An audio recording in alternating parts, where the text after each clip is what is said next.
أعوذ بالله من الشيطان الرجيم بسم الله الرحمن الرحيم الحمد لله رب العالمين والصلاة والسلام على أشرف الأنبياء والمرسلين وعلى آله وصحبه أجمعين قال رب اشرح لي صدري ويسر لي أمري واحلل عقدة من لساني يفقه قولي رب يسر ولا تعسر رب تمم بخير. Assalamualaikum warahmatullahi wabarakatuh.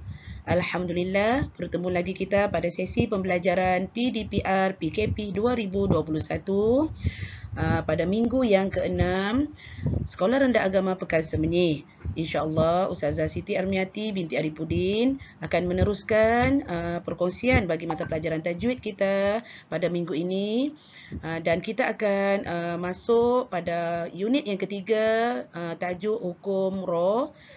Unit yang ketiga iaitu bahagian yang ketiga, iaitu hukum ra dibaca dua wajah, insya-Allah. Alhamdulillah, hari ini merupakan hari Jumaat 26 Februari 2021 bersamaan dengan 14 Rejab 1442 Hijrah. Marilah kita sama-sama membuka majlis ilmu kita pada hari ini dengan membaca Ummul Kitab Al-Fatihah. A'udzu billahi minasyaitonir rajim. Bismillahirrahmanirrahim. Alhamdulillahirabbil alamin. Ar-Rahmanir Rahim. Maliki yaumiddin. إياك نعبد وإياك نستعين اهدنا الصراط المستقيم صراط الذين أنعمت عليهم غير المغضوب عليهم ولا الضالين آمين. Baiklah, kita bolehlah anak-anak murid semua bolehlah membuka buku teks pelajaran tajwid dan merujuk kepada halaman-halaman yang Ustazah berikan kat depan ni. Kita telah berada dalam pelajaran kedua hukum ra dalam unit yang ketiga, iaitu ra dibaca dua wajah, sama ada boleh baca nipis ataupun boleh baca secara tebal, insya-Allah. Baiklah, kalau anak-anak tengok pada halaman 22 buku teks kita, tajuk yang ketiga iaitu masih lagi dalam bahagian hukum ra, tapi tajuk yang ketiga iaitu ra dibaca dua wajah. Okey, pada kali ini kita akan sama-sama mengenali apakah sebab-sebab ra itu dibaca dua wajah, sama ada tafkhim ataupun tarqiq. Semua anak-anak semua bolehlah membuka buku teks muka surat 22 dan 23 sebagai rujukan sebelum Ustazah meneruskan penerangan Ustazah mengikut nota yang Ustazah akan kongsikan, insya-Allah. Jom kita berkenalan dengan hukum ra yang ketiga, iaitu sebab-sebab ra dibaca dua wajah. Apakah sebab ra dibaca dua wajah?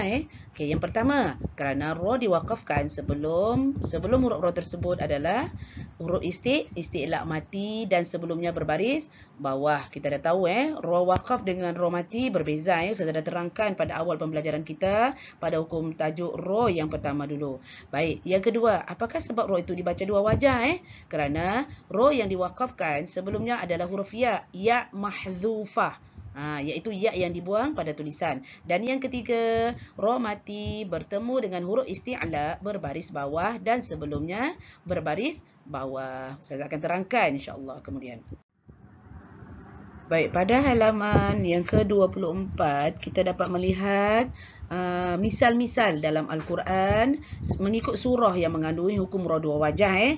Okey, berpandukan daripada misal-misal inilah yang akan Ustazah terangkan, Ustazah kaitkan dalam pembelajaran kita sebentar lagi, iaitu sebab-sebab ra dibaca dua wajah. Dan juga turut Ustazah sertakan di sini murid akan membaca misal-misal sebagai latihan bagi mentahsinkan lagi cara bacaan yang betul mengikut hukum yang kita pelajari hari ini, insya-Allah.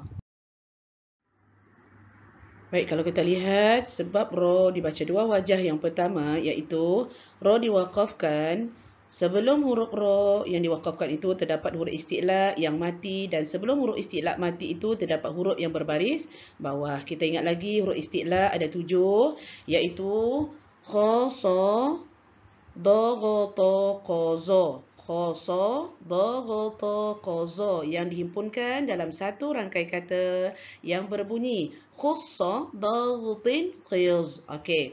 Jadi, apabila ra diwaqafkan, ingat Ustazah selalu pesan ra mati dengan ra diwaqafkan tidak sama. Ra diwaqafkan ini adalah ra yang berbaris, sama ada baris atas atau baris bawah, dan kita mewaqafkannya kerana kita nak berhenti. Jadi apabila keadaan ini berlaku, maka tergolonglah dalam ra dibaca dua wajah. Pada misal Alaysa li mulku Misr. Boleh baca nipis. Okey, kemudian Alaysa li mulku Misr. Okey, boleh baca secara tebal. Boleh baca dalam dua keadaan, tebal atau nipis. Pada surah Az-Zukhruf ayat yang ke-51.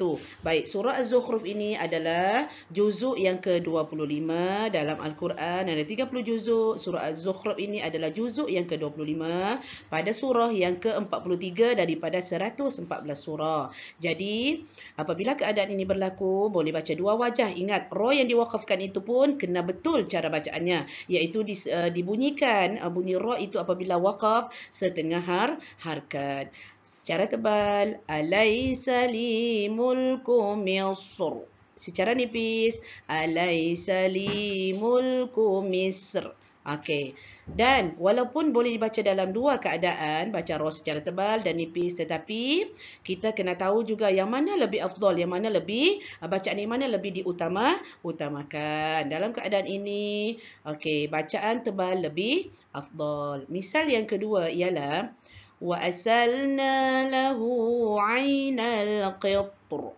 Itu secara tebal. Wa asalna lahu 'ainal qitr. Itu secara nipis. Dalam surah Saba, ayat yang ke-12, kerajaan Saba, iaitu juzuk yang ke-22 dalam Al-Quran, iaitu merupakan surah yang ke-34. Misal yang ketiga, iaitu وَقَالَ دَخُلُوا مِصْرَ. Secara tebal. وَقَالَ دَخُلُوا مِصْرَ. Secara nipis, iaitu dalam surah Yusuf ayat yang ke-99. Kita tahu bahawa surah Yusuf ini merupakan juzuk yang ke-13 dan surah yang ke-12. Baik.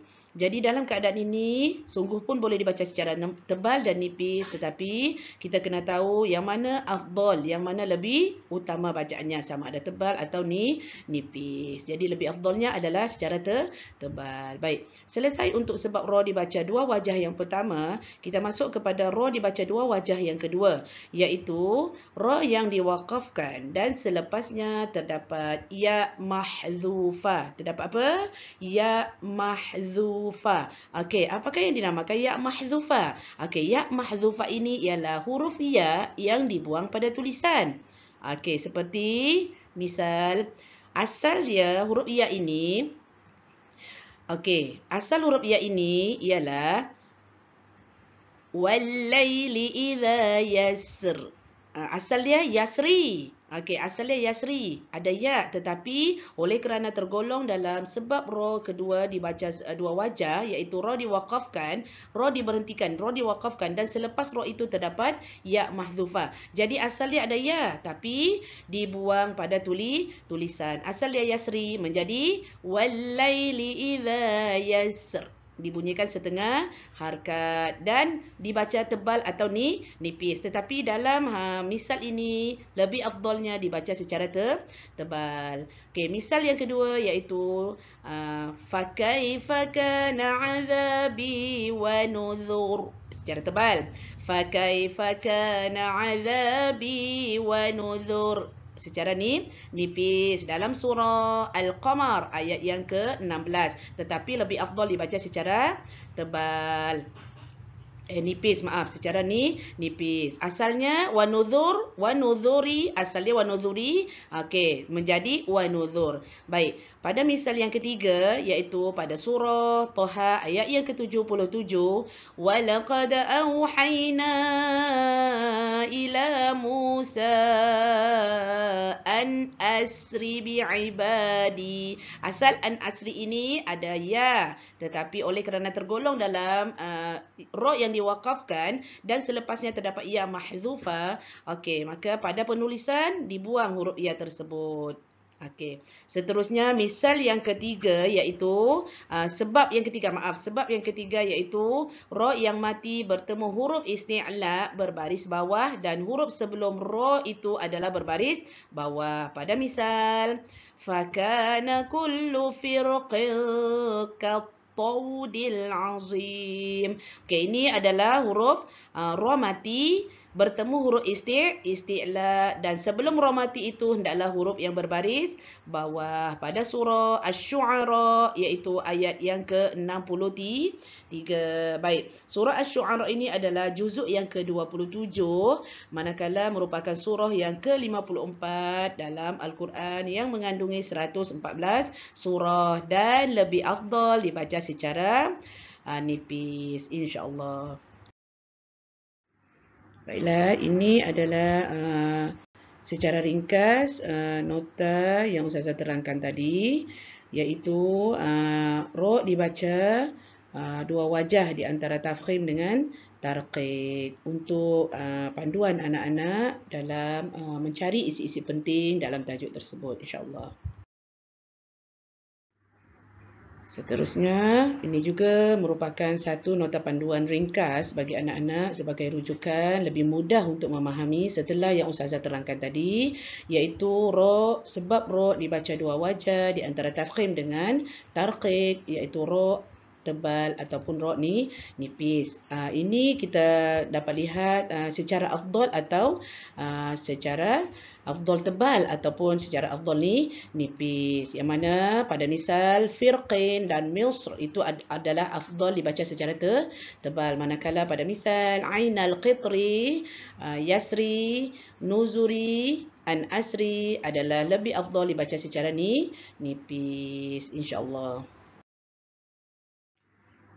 Akhir sekali, marilah kita sentiasa mengamalkan dengan membaca Al-Quran secara bertajwid yang betul, kerana membaca Al-Quran secara bertajwid itu adalah hukumnya wajib, dan sentiasalah kita berusaha untuk memperbaiki bacaan Al-Quran kita dan memelihara bacaan kita dengan betul, insya-Allah. Marilah kita sama-sama menangguhkan majlis pembelajaran kita pada hari ini dengan membaca tasbih kafarah dan surah Al-Asr. Subhanakallahumma wa bihamdika asyhadu an la ilaha illa anta astaghfiruka wa atubu ilaik.